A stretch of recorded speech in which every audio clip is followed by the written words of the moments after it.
Viewers, എല്ലാവർക്കും ദിജോസ് വേൾഡിൻ്റെ പുതിയൊരു വീഡിയോയിലേക്ക് സ്വാഗതം. ഏറ്റവും എളുപ്പത്തിൽ ഒരു കുഞ്ഞുണ്ടാകാൻ വേണ്ടിയിട്ട് ആഗ്രഹിക്കുന്നവരും സ്ട്രഗിൾ എടുക്കുന്നവരും ട്രീറ്റ്മെൻറ്റ് എടുക്കുന്നവരുമാണ് നമ്മുടെ ചാനൽ കേട്ടുകൊണ്ടിരിക്കുന്ന ഭൂരിഭാഗം ആളുകളും. പക്ഷേ ഈ ഓരോ സ്ട്രഗിളിൽ കൂടി കടന്നു പോകുമ്പോഴും നമ്മുടെ ശരീരം ഏറ്റവും വ്യക്തമായിട്ട് നമുക്ക് പറഞ്ഞു തരാനായിട്ട് ശ്രമിക്കുന്ന ലക്ഷണങ്ങൾ പലതും മനസ്സിലാക്കാനായിട്ട് നമ്മൾ ശ്രമിക്കാറില്ല. അതുകൊണ്ട് തന്നെ ട്രീറ്റ്മെൻറ്റ്സ് എടുത്തു കഴിഞ്ഞാലും പലർക്കും തന്നെ റിസൾട്ടും ഉണ്ടാവില്ല. എക്സ്പെൻസീവ് ആയിട്ടുള്ള ട്രീറ്റ്മെൻറ്റ്സ് എടുക്കുന്നതിന് മുൻപ് ഞാൻ ഈ പറയുന്ന കുറച്ച് കാര്യങ്ങളിൽ നിങ്ങൾക്ക് വ്യക്തത വരുത്താനായിട്ട് നിങ്ങൾ ശ്രമിക്കണം. ഈ ലക്ഷണങ്ങൾ കാണുന്നവരാണ് നിങ്ങളെങ്കിൽ ഏറ്റവും ആദ്യം അത് കൺട്രോൾ ചെയ്യാനായിട്ടുള്ള കാര്യങ്ങൾ നിങ്ങൾ ശ്രദ്ധിച്ചതിന് ശേഷം പ്രഗ്നൻസി നോക്കുകയാണെങ്കിൽ തീർച്ചയായിട്ടും വളരെ എളുപ്പത്തിൽ നിങ്ങൾക്ക് പ്രഗ്നൻസി കിട്ടും കേട്ടോ. അപ്പോൾ ആ കാര്യങ്ങൾ എന്തൊക്കെയാണെന്ന് നമുക്ക് നോക്കാം. വീഡിയോ നമുക്ക് സ്റ്റാർട്ട് ചെയ്യാം. നമ്മുടെ ചാനൽ ഫോളോ ചെയ്യുന്ന എല്ലാവർക്കും ഫെർട്ടിലിറ്റി ട്രീറ്റ്മെന്റുകൾ എടുക്കുന്നവരായിട്ടുള്ള എല്ലാവർക്കും തന്നെ അറിയുന്നുണ്ടാകും. നമ്മുടെ ഒരു എഗ്ഗിന്റെ ക്വാളിറ്റി ഏറ്റവും കൂടുതൽ ഡിറ്റർമൈൻ ചെയ്യുന്നത് ഈ ഒരു മാസത്തെ ഒരു എഗ്ഗിനെയാണ് നമ്മൾ എടുത്തു കഴിഞ്ഞാൽ അതിന്റെ ഒരു ക്വാളിറ്റി അല്ലെങ്കിൽ അതിന്റെ ഒരു വളർച്ചയൊക്കെ ഏറ്റവും കൂടുതൽ തീരുമാനിക്കുന്നതിനേക്കാൾ ഒരു 3 മാസം മുൻപുള്ള സമയത്താണ്. അപ്പോൾ ഈ ഒരു മാസം സെപ്റ്റംബർ ആണെങ്കിൽ സെപ്റ്റംബറിൽ നമ്മൾ ഫോളോ ചെയ്യുന്ന ടിപ്സിന്റെ എല്ലാത്തിന്റെ റിസൾട്ട് ചിലപ്പോൾ നമുക്ക് കിട്ടുന്നത് ഡിസംബറിലോ ജനുവരിയിലോ ഒക്കെ ആയിരിക്കും കേട്ടോ. അപ്പൊ അതുകൊണ്ട് ഈ ടിപ്സ് ഒക്കെ കൃത്യമായിട്ട് നമ്മൾ ഫോളോ ചെയ്ത് നല്ല ക്ഷമയോടുകൂടി ഫോളോ ചെയ്യുകയാണെങ്കിൽ വേഗത്തിൽ കൺസീവ് ആകാനായിട്ടും നമുക്ക് അവിടെ സാധിക്കും കേട്ടോ.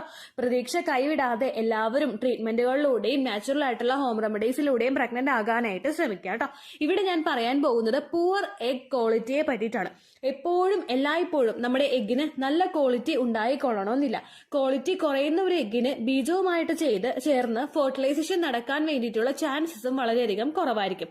ഫെർട്ടിലൈസേഷൻ നടന്നു കഴിഞ്ഞാലും ആ എഗ്ഗിന് ക്വാളിറ്റി കുറവായതുകൊണ്ട് തന്നെ ആദ്യ ആഴ്ചകളിലൊക്കെ തന്നെയും ആ പ്രഗ്നൻസി നഷ്ടമായി പോകാനായിട്ടുള്ള സിറ്റുവേഷൻസും ഉണ്ട്. അപ്പോൾ എഗ്ഗിന്റെ ക്വാളിറ്റി പുവർ എഗ് ക്വാളിറ്റി ഉണ്ടാകുന്ന ഒരാൾക്ക് കാണുന്ന കുറച്ച് ലക്ഷണങ്ങളെ പറ്റിയിട്ടാണ് ഇന്നത്തെ വീഡിയോയിൽ സംസാരിക്കാനായിട്ട് പോകുന്നത് കേട്ടോ. അതിൽ ഏറ്റവും ആദ്യത്തെ ഒരു ബുദ്ധിമുട്ടെന്ന് പറയുന്നത് നിങ്ങൾക്ക് എൻഡോമെട്രിയോസിസ് ഉണ്ടോന്ന് നോക്കുക. എൻഡോമെട്രിയോസിസ് ഉണ്ടെങ്കിൽ ആ ഒരു ഫാക്ടർ നിങ്ങളുടെ എഗ്ഗിന്റെ ക്വാളിറ്റി അഫക്ട് ചെയ്യാനായിട്ട് ചാൻസ് ഉണ്ട് കേട്ടോ. അപ്പോൾ എൻഡോമെട്രിയോസിസ് ഇല്ലാത്ത ഒരാളാണ് നിങ്ങളെങ്കിൽ ഈ 8 ചോദ്യങ്ങളിൽ ഏറ്റവും ആദ്യത്തെ ചോദ്യത്തിന് നിങ്ങൾ പാസ്സായിരിക്കുന്നു. എൻഡോമെട്രിയോസിസ് ഉണ്ടാകുന്ന സിറ്റുവേഷൻസിൽ അത് ഓവറീസിൽ ഉണ്ടാകുന്ന ഓവറീസ് എൻഡോമെട്രിയോസിസ് സിസ്റ്റ് ഉണ്ടാകുന്ന സിറ്റുവേഷൻസിൽ ഇൻഫ്ലമേഷനും അതുപോലെ എഗ് ഡാമേജും ഉണ്ടാക്കാനായിട്ട് കാരണമാകുകയും ഇത് ഓവറിയുടെ ഫംഗ്ഷനെ ഡയറക്റ്റ് ആയിട്ട് അഫക്ട് ചെയ്യുകയും ചെയ്യുന്നു. ഇങ്ങനെ ഉണ്ടാകുന്ന പ്രവർത്തനത്തിന്റെ ഭാഗമായി ഓവറീസിൽ നിന്ന് പ്രൊഡ്യൂസ് ആകുന്ന എഗ്ഗിന് ക്വാളിറ്റി കുറഞ്ഞു പോകുന്നതിനും അതിന്റെ ഭാഗമായിട്ട് ഫെർട്ടിലൈസേഷൻ ഉണ്ടാകാനായിട്ടുള്ള ചാൻസസ് അവിടെ കുറയുകയും ചെയ്യുന്നുണ്ട് കേട്ടോ. അപ്പോൾ എൻഡോമെട്രിയോസിസ് ഉള്ള ആളുകൾ അതുമായിട്ട് ബന്ധപ്പെട്ടിട്ടുള്ള ട്രീറ്റ്മെന്റ്സ് ഒക്കെ കൃത്യമായിട്ട് എടുത്തിട്ട് എൻഡോമെട്രിയോസിസ് റിമൂവ് ചെയ്യാൻ വേണ്ടിയിട്ടുള്ള കാര്യങ്ങൾ ചെയ്യുക. ഫർദർ അത് വരുന്നത് പ്രിവെന്റ് ചെയ്യാനായിട്ടുള്ള മെഷേഴ്സ് എടുക്കുക. എങ്കിൽ മാത്രമേ നിങ്ങൾക്ക് കൺസീവ് ആകാനായിട്ട് സാധിക്കുള്ളൂ കേട്ടോ. അതിന് നിങ്ങൾക്ക് ഇനിയും സമയമുണ്ട്. പ്രോപ്പർ ആയിട്ട് ആ ഒരു ലൈൻ ഓഫ് ട്രീറ്റ്മെന്റ്സ് ചെയ്യാനായിട്ട് ശ്രദ്ധിക്കുക കേട്ടോ. രണ്ടാമതായിട്ട് നിങ്ങളോട് ചോദിക്കുന്ന ഒരു ചോദ്യം നിങ്ങൾക്ക് PCOD ഉണ്ടോ എന്നുള്ളതാണ്. ഈ ക്വസ്റ്റ്യനിൽ നിങ്ങളുടെ ഉത്തരം നോ എന്നാണെങ്കിൽ അപ്പോഴും നിങ്ങളുടെ എഗ്ഗിന്റെ ക്വാളിറ്റി ഉണ്ടാവും കേട്ടോ. PCOD ഉള്ള ആളുകൾക്ക് ഉണ്ടാകുന്ന ഒരു ബുദ്ധിമുട്ടാണ് എഗ്ഗിന്റെ ക്വാളിറ്റി കുറയുന്ന സിറ്റുവേഷൻസ്. PCOD ഉള്ള ആളുകൾ ട്രീറ്റ്മെന്റ്സ് കംപ്ലീറ്റ് ആയിട്ട് എടുത്ത് PCOD കൺട്രോൾഡ് ആക്കി കൊണ്ടുവരാതെ വെറുതെ ഹോർമോൺ ടാബ്ലറ്റ്സ് മാത്രം എടുത്തുകൊണ്ടിരുന്നു കഴിഞ്ഞാൽ ക്വാളിറ്റി ഉള്ള ഒരു എഗ്ഗ് പ്രൊഡ്യൂസ് ആകാനായിട്ടുള്ള ചാൻസസ് അതവിടെ റിഡ്യൂസ് ആക്കുന്നുണ്ട്. PCOD ഉള്ള ആളുകൾക്ക് ഹോർമോണൽ ഇംബാലൻസസ് ഉണ്ടാകുന്നത് കൊണ്ട് എഗ്ഗ് മെച്ചർ ആകുന്നതിനും അതിന്റെ ക്വാളിറ്റിയും ഇത് അഫക്ട് ചെയ്യുന്നുണ്ട്. അവരിൽ ഉണ്ടാകുന്ന ഇൻസുലിന്റെ റെസിസ്റ്റൻസും അതുപോലെ മറ്റുള്ള പല ഹോർമോണൽ ഇംബാലൻസസുകളും ഡയറക്ട്ലി ഫെർട്ടിലിറ്റിയെ അഫക്ട് ചെയ്യുന്നവയാണ്.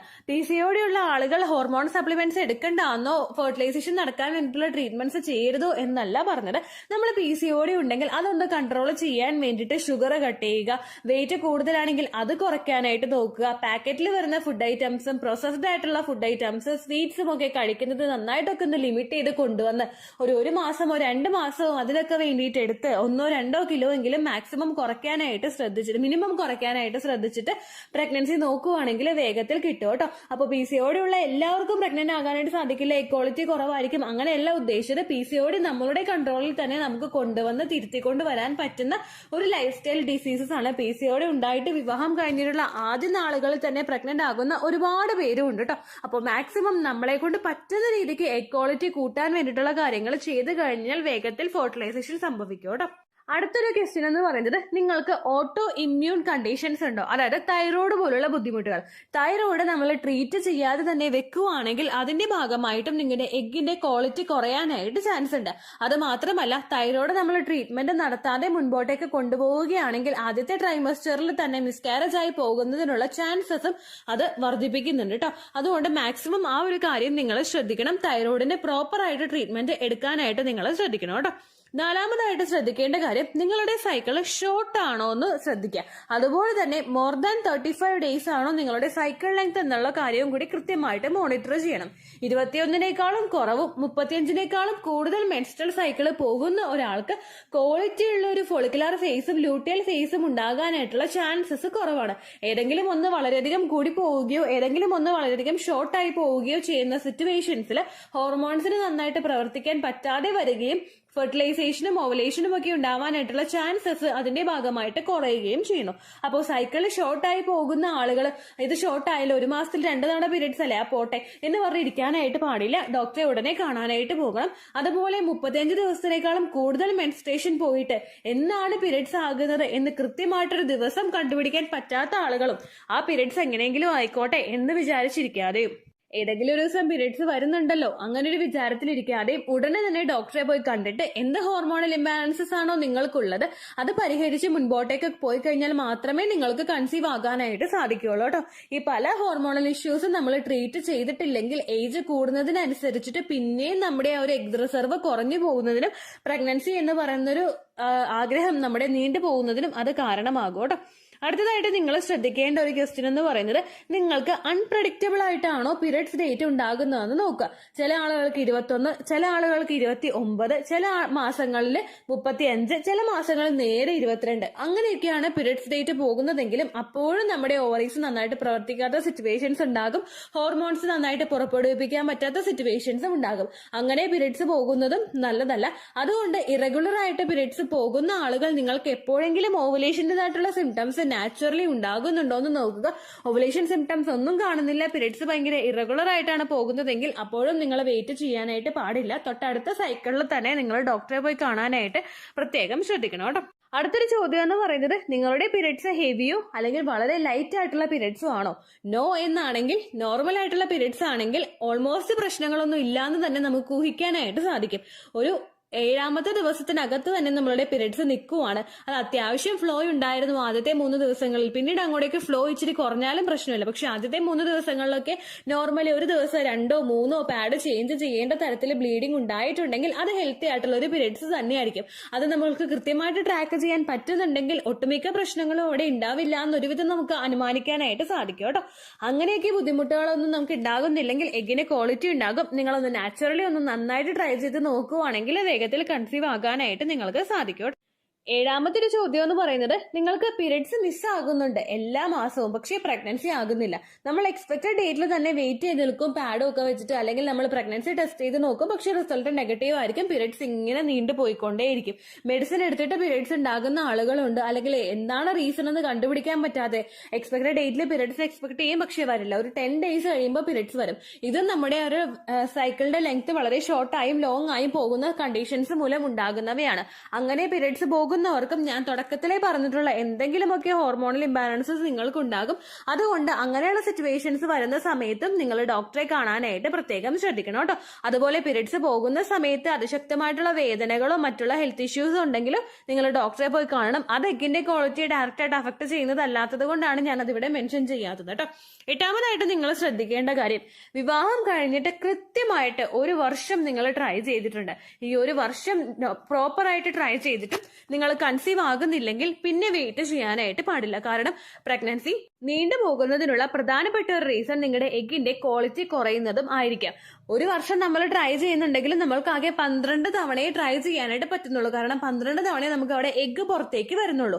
ആ സമയത്തൊക്കെ പ്രോപ്പറായിട്ട് തന്നെ ഫിസിക്കൽ കോണ്ടാക്ട് ചെയ്തിട്ടും നിങ്ങൾ കൺസീവ് ആകുന്നില്ലെങ്കിൽ എഗ്ഗിന്റെ ക്വാളിറ്റി കുറയുന്നത്, സ്പേമിനുള്ള പ്രശ്നങ്ങൾ, അതുപോലെ എൻഡോമെട്രിയൽ ലൈനിങ്ങിൽ എന്തെങ്കിലും പ്രശ്നങ്ങൾ, യൂട്രസിൽ ഫൈബ്രോയിഡോ പൊളിപ്പോ പോലുള്ള കണ്ടീഷൻസ്, സിസ്റ്റ് ഉണ്ടാകുന്നത്, പോകുന്നത്, അതുപോലെ നമുക്ക് വജൈനയിൽ എന്തെങ്കിലും ഡ്രൈനസ് ഉണ്ടാകുന്നത് ഒക്കെയൊക്കെ ആയിരിക്കും കേട്ടോ റീസൺസ്. അപ്പൊ എന്താണ് കൃത്യ ഫാക്ടർ എന്ന് അറിയാൻ വേണ്ടിയിട്ട് നമ്മൾ ഡോക്ടറെ കണ്ടു നോക്കണമല്ലോ. ഞാൻ ഈ പറഞ്ഞ 8 കാര്യങ്ങളും ഡയറക്റ്റ് ആയിട്ട് നിങ്ങളുടെ എഗിന്റെ ക്വാളിറ്റിയെ അഫക്ട് ചെയ്യുന്ന കാര്യങ്ങളാണ്.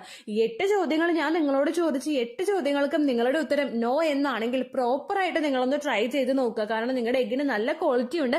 പിന്നീട് അങ്ങോട്ടേക്ക് പ്രഗ്നൻസി കിട്ടാൻ വേണ്ടിയിട്ട് നമ്മൾ ഫോളോ ചെയ്യേണ്ട കാര്യങ്ങൾ ഫെർട്ടിലിറ്റി എക്സസൈസ് ആണ്. ഫെർട്ടിലിറ്റി എക്സസൈസ് അല്ലെങ്കിൽ ഫെർട്ടിലിറ്റി യോഗാസ് എന്ന് പറയുന്നത് നമ്മുടെ പ്രത്യുൽപാദന അവയവത്തിന് എല്ലാത്തിനെയും സ്റ്റിമുലേറ്റ് ചെയ്യാൻ വേണ്ടിയിട്ട് സഹായിക്കുന്നവയാണ്. ക്വാളിറ്റി ഉള്ള ഒരു എഗ് നിങ്ങൾക്ക് പ്രൊഡ്യൂസ് ആകുന്നുണ്ടെങ്കിൽ നിങ്ങളുടെ ഓവറീസിൽ വലിയ പ്രശ്നങ്ങളൊന്നും ഉണ്ടാവില്ല. പിന്നെ നമ്മൾ സപ്പോർട്ട് കൊടുക്കേണ്ടത് നമ്മുടെ യൂട്രസിനും സെർവിക്സിനും ഒക്കെയാണ്. അതുപോലെ ഫലോപ്പിയൻ ട്യൂബിനെ നന്നായിട്ട് സ്റ്റിമുലേറ്റ് ചെയ്യുന്നതിന് വേണ്ടിയിട്ടും ബ്ലോക്കേജ് ഉണ്ടാകുന്നത് തടയാൻ വേണ്ടിയിട്ടും സഹായിക്കുന്നവയാണ് ഫെർട്ടിലിറ്റി യോഗാസ്. അത് കൃത്യമായിട്ട് ചെയ്യുന്നതും ആവണക്കണ്ണ ഉപയോഗിച്ചിട്ട് വയറ് മസാജ് ചെയ്ത് കൊടുക്കുന്നതും ട്യൂബിൽ ബ്ലോക്കേജ് ഉണ്ടാകുന്നത് പ്രിവെന്റ് ചെയ്യുന്നതിന് വേണ്ടിയിട്ട് സഹായിക്കുന്നു. ഓൾറെഡി എക്ടോപിക് പ്രഗ്നൻസി ഉണ്ടായിട്ട് ട്യൂബ് റിമൂവ് ചെയ്ത് പോയിട്ടുള്ള ആളുകളൊക്കെ ഇതുപോലെ മസാജ് ചെയ്യുന്നത് അടുത്തൊരു ട്യൂബ് നല്ല എഫിഷ്യന്റ് ആയിട്ട് വർക്ക് ചെയ്യുന്നതിന് വേണ്ടിയിട്ട് സഹായിക്കുന്നു. അടുത്ത് നമ്മൾ എക്സസൈസ് ചെയ്യുമ്പോൾ ബെനിഫിറ്റ് കിട്ടുന്നത് നമ്മുടെ യൂട്രസിനാണ്. എൻഡോമെട്രിയൽ ലൈനിങ് നന്നായിട്ട് തിക്കണാവുന്നതിനും യൂട്രസ് ഹെൽത്തി ആക്കി വെക്കുന്നതിനും ഫൈബ്രോയിഡ് പോലുള്ള കണ്ടീഷൻസ് യൂട്യൂബിൽ വരുന്നത് ഒരു പരിധി വരെ പ്രിവെന്റ് ചെയ്യുന്നതിന് വേണ്ടിയിട്ട് ഫെർട്ടിലിറ്റി എക്സസൈസുകൾ ഫോളോ ചെയ്യുന്നത് സഹായിക്കും കേട്ടോ. അടുത്ത ബെനിഫിറ്റ് നമ്മുടെ സെർവിക്സിനാണ്. സെർവിക്സ് എങ്ങനെയാണ് പ്രവർത്തിക്കുന്നതെന്ന് വെച്ച് കഴിഞ്ഞാൽ വജൈനൽ മ്യൂക്കസ്, സെർവിക്കൽ മ്യൂക്കസ് നന്നായിട്ട് പ്രൊഡ്യൂസ് ആകുന്നതിനും സെർവിക്സ് നല്ല ഹെൽത്തി ആയിട്ട് ഇരിക്കുന്നതിന് വേണ്ടിയിട്ട് ഇത് സഹായിക്കുന്നു. സെർവിക്സ് ആണ് നമ്മുടെ ആ ഒരു ഗർഭാശയത്തിന്റെ ഒരു വായു ഭാഗം എന്ന് പറയുന്നത്. അത് ഹെൽത്തി അല്ല എങ്കിൽ അതിന്റെ ആ ഒരു വജൈനയുടെ ഒക്കെ pH ബാലൻസിന് വ്യത്യാസം വന്നു കഴിഞ്ഞ് മറ്റുള്ള ഫാക്ടേഴ്സ് എല്ലാം നോർമൽ ആയിട്ടുണ്ടെങ്കിലും പ്രഗ്നൻസി കിട്ടിക്കൊള്ളണമെന്നില്ല. അതൊക്കെ നന്നായിട്ട് നടക്കുന്നതിന് വേണ്ടിയിട്ട് ഫെർട്ടിലിറ്റി യോഗാസ് നിങ്ങൾക്ക് കൃത്യമായിട്ട് പ്രാക്ടീസ് ചെയ്യാവുന്നതാണ്. അതുപോലെ എല്ലാ ദിവസവും 3 ലിറ്ററെങ്കിലും വെള്ളം കുടിക്കാനായിട്ടും നിങ്ങൾ ശ്രദ്ധിക്കണം കേട്ടോ. അപ്പോൾ ഹെൽത്തി ആയിട്ടുള്ള ഒരു എഗ് ഉള്ള ആളുകൾ അതിനനുസരിച്ചിട്ട് ട്രീറ്റ്മെന്റ്സ് ഒക്കെ എടുത്ത് മുൻപോട്ടേക്ക് പോവുക. ഇതുപോലുള്ള സിംറ്റംസ് ഇതിൽ എല്ലാത്തിലും ഏതെങ്കിലും ഒന്ന് നിങ്ങൾക്കുണ്ടെങ്കിൽ ഡോക്ടറെ കണ്ടിട്ട് ഉടനടി തന്നെ ട്രീറ്റ്മെന്റ് എടുക്കുകയാണെങ്കിൽ ഈ ഡിസംബർ മാസം തീരുന്നതിന് മുൻപ് തന്നെ കൺസീവ് ആകാനായിട്ട് നിങ്ങൾക്ക് സാധിക്കും കേട്ടോ. ഇത്രയേ ഉള്ളൂ വീഡിയോ. യൂസ്ഫുൾ ആയി കാണുമെന്ന് വിശ്വസിക്കുന്നു. യൂസ്ഫുൾ ആവുന്നുണ്ടെങ്കിൽ ലൈക്ക് ചെയ്യുക, ഫ്രണ്ട്സിനൊക്കെ ഷെയർ ചെയ്ത് കൊടുക്കുക കേട്ടോ. എന്തെങ്കിലും സംശയം ഉണ്ടെങ്കിൽ നിങ്ങൾ കമന്റ്സിൽ ചോദിക്കുക. പണ്ടത്തെ വീഡിയോയ്ക്ക് കമന്റ്സ് ഇടുന്നവർക്ക് റിപ്ലൈ ലഭിക്കുന്നില്ലെങ്കിൽ ലേറ്റസ്റ്റ് ആയിട്ട് ഞാൻ ഏത് വീഡിയോ ആണോ അപ്ലോഡ് ചെയ്യുന്നത് അതിന് താഴെ കമന്റ് ഒന്ന് കോപ്പി പേസ്റ്റ് ചെയ്യാനായിട്ട് ശ്രദ്ധിക്കുക കേട്ടോ. അതുപോലെ ഓവുലേഷൻ ഡേറ്റ് കാൽക്കുലേറ്റ് ചെയ്ത് തരാനായിട്ട് റിക്വസ്റ്റ് ചെയ്യുന്ന ആളുകൾ എത്രയാണോ സൈക്കിൾ ലെങ്ത് അത് മെൻഷൻ ചെയ്യാനായിട്ട് ശ്രദ്ധിക്കുക. സൈക്കിൾ ലെങ്ത് എന്നതുകൊണ്ട് ഉദ്ദേശിച്ചത് ഓരോ മാസവും എത്ര ദിവസം കൂടുമ്പോഴാണോ ബ്ലീഡിങ് വരുന്നത് അതാണ് സൈക്കിൾ ലെങ്ത്. കഴിഞ്ഞ മാസം ഒരു 8-ാം തീയതിയാണ് ബ്ലീഡിങ് ആയതെങ്കിൽ ഈ മാസം 6-ാം തീയതിയാണ് ബ്ലീഡിങ് ആയതെങ്കിൽ കഴിഞ്ഞ മാസം 8-ാം തീയതി മുതൽ ഈ മാസം 6-ാം തീയതി വരെ എത്ര ദിവസമുണ്ടോ അത് കാലണ്ടറിൽ എണ്ണി തിട്ടപ്പെടുന്നതാണ് നിങ്ങളുടെ സൈക്കിൾ ലെങ്ത്. സൈക്കിൾ ലെങ്ത് നമ്മൾ കൃത്യമായിട്ട് കാൽക്കുലേറ്റ് ചെയ്യുകയാണെങ്കിൽ ഓവുലേഷൻ ഡേറ്റ് എളുപ്പത്തിൽ കണ്ടുപിടിക്കാൻ വേണ്ടിയിട്ട് ഒരുപാട് ആപ്ലിക്കേഷൻസും ഒരുപാട് ഓൺലൈൻ ആയിട്ടുള്ള വെബ്സൈറ്റുകളും ഇന്ന് നമുക്ക് അവൈലബിൾ ആണ്. പ്ലേ സ്റ്റോറിൽ പോയിട്ട് ഓൺലൈൻ ഓവുലേഷൻ ട്രാക്കർ എന്ന് ടൈപ്പ് ചെയ്ത് കഴിഞ്ഞാൽ നിങ്ങൾക്ക് അതുമായിട്ട് ബന്ധപ്പെട്ടിട്ടുള്ള ആപ്ലിക്കേഷൻസ് കിട്ടും. അത് പറ്റുന്നില്ല എങ്കിൽ ഗൂഗിളിൽ പോയിട്ട് ഓൺലൈൻ ഓവുലേഷൻ കാൽക്കുലേറ്റർ എന്ന് ടൈപ്പ് ചെയ്ത് കഴിഞ്ഞാൽ അതുമായിട്ട് ബന്ധപ്പെട്ടിട്ടുള്ള വെബ്സൈറ്റുകൾ നിങ്ങൾക്ക് കിട്ടും. അതിൽ നിങ്ങളുടെ ലാസ്റ്റ് മന്തിലെ മെൻസ്ട്രേഷന്റെ ഡേറ്റും ഒപ്പം ഞാൻ ഈ പറഞ്ഞ രീതിക്ക് നിങ്ങൾ കാൽക്കുലേറ്റ് ചെയ്യുന്ന സൈക്കിൾ ലെങ്ത്തും എൻ്റർ ചെയ്ത് കൊടുക്കുകയാണെങ്കിൽ നിങ്ങൾക്ക് കൃത്യമായിട്ട് ഓവുലേഷൻ ഡേറ്റ് കണ്ടുപിടിക്കാനായിട്ട് സാധിക്കും. ഫെർട്ടൈൽ ടൈം പീരീഡും നിങ്ങൾക്ക് കിട്ടും. അതായത് എത്ര ദിവസം മുതൽ കോണ്ടാക്ട് ചെയ്ത് തുടങ്ങിക്കഴിഞ്ഞാൽ നിങ്ങൾ പ്രഗ്നന്റ് ആകും എന്നുള്ളൊരു ഡേറ്റും നിങ്ങൾക്ക് പ്രോപ്പറായിട്ട് കിട്ടും കേട്ടോ. ഇത് കാൽക്കുലേറ്റ് ചെയ്യുന്ന സമയത്ത് സൈക്കിൾ ലെങ്ത് കാൽക്കുലേറ്റ് ചെയ്യുന്ന സമയത്ത് നിങ്ങളുടെ ആ ഒരു കലണ്ടറിൽ നോക്കി തന്നെ നിങ്ങൾ കാൽക്കുലേറ്റ് ചെയ്യുക. പല മാസങ്ങളിലും 30-31 ദിവസമുണ്ട്. അതുകൊണ്ടാണ് അങ്ങനെ പറഞ്ഞത്. ഒപ്പം നിങ്ങൾക്ക് ബ്ലീഡിങ് തുടങ്ങിയ ദിവസത്തിന് വേണം നിങ്ങൾ ഡേ 1 ആയിട്ട് എടുക്കാൻ വേണ്ടിയിട്ട്. സ്പോട്ടിങ് തുടങ്ങിയ ദിവസത്തിനെ അതായത് ചെറുതായിട്ട് ഡിസ്ചാർജ് പോയി തുടങ്ങിയ ദിവസത്തിനെ നിങ്ങൾ കൺസിഡർ ചെയ്യേണ്ട ആവശ്യം ഇല്ല കേട്ടോ. അപ്പൊ ഇത്രയേ ഉള്ളൂ വീഡിയോ. അടുത്തൊരു വീഡിയോ ആയിട്ട് നമുക്ക് വീണ്ടും കാണാം. ബൈ.